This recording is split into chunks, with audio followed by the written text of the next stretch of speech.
పరిస్థితి ఈ రాష్ట్రంలో, ఈ దేశంలో దాపరించిందంటే చాలా చాలా బాధాకరమైన విషయం.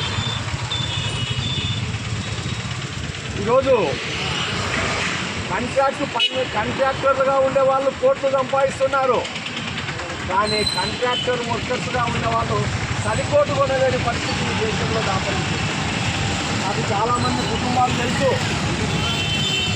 ఈరోజు మున్సిపల్ కార్పొరేషన్లో ఇంజనీరింగ్ సెక్షన్లో పనిచేసేటువంటి కార్మికుల పరిస్థితి ఎట్లా ఉన్నారు?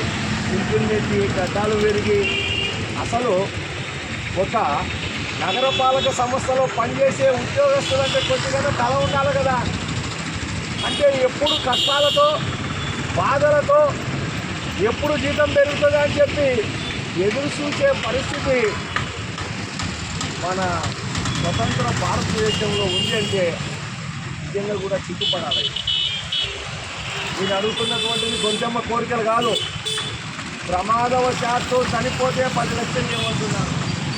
అట్లాగే ప్రపంచమంతా కూడా సెలవులు, అది ఏమో స్వతంత్ర దేశంలో ఉండి సెలవులను కూడా ఉపయోగించుకోవడానికి లేని పరిస్థితి ఉంది. అంటే మీరు అడిగేది కొంచెమ్మ కోరికలేం కాదు. అయ్యా చట్ట ప్రకారం సెలవు వారానికో రోజు, పండగ రోజు మరణిస్తే మా కుటుంబాన్ని ఆదుకోండి. మేము రిటైర్డ్ అయినాక మా జీవితం అంతా పనిచేస్తాం, రిటైర్డ్ అయిన తర్వాత పెన్షన్ ఇవ్వండి. అది అసలు కొంచెమ్మ కోరికలే కాదు. ఆంధ్ర రాష్ట్రంలో, భారతదేశంలో ఆల్రెడీ చట్టం ఉంది. అరే బ్రిటిష్ వాడు పెట్టిన చట్టాన్ని కూడా మీరు అమలు జరపలేకపోతే ఎక్కడుంది సమానత్వం? కాబట్టి మేము పట్టణ పౌర సంక్షేమ సంఘంగా ప్రభుత్వాన్ని కోరుతా ఉన్నాం. అయ్యా ఇంజనీరింగ్ సెక్షన్లో పనిచేసేటువంటి స్కిల్, అన్స్కిల్ వర్కర్స్ యొక్క సమస్యలు దాదాపు 10-20 సంవత్సరాల నుంచి అవి వేర్పడిపోయి ఉన్నాయి, పెండింగ్ పడి ఉన్నాయి.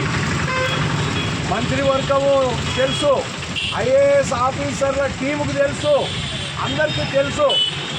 కానీ సమస్యలు మాత్రం ఎవరు పరిష్కరించడం లేదు.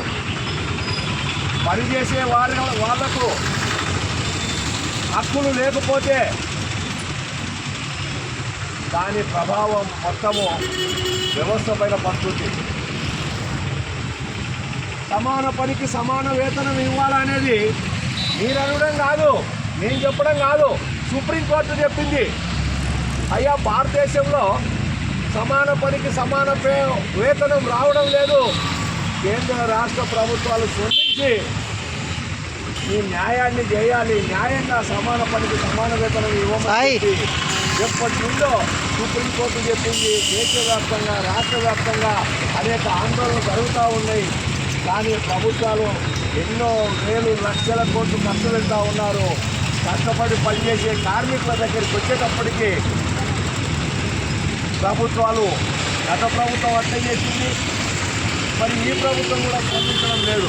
నేను ఒకటే కోరుతా ఉన్నాను కూటమి ప్రభుత్వానికి, చిన్న ఉద్యోగులు వాళ్ళు అడగలేకపోవచ్చు, నేను అడుగుతా ఉన్నాను. ఒక మాజీ ప్రజాప్రతినిధిగా, పట్టణ పౌర సంక్షేమ సంఘం బాధ్యుడిగా నేను అడుగుతా ఉన్నాను.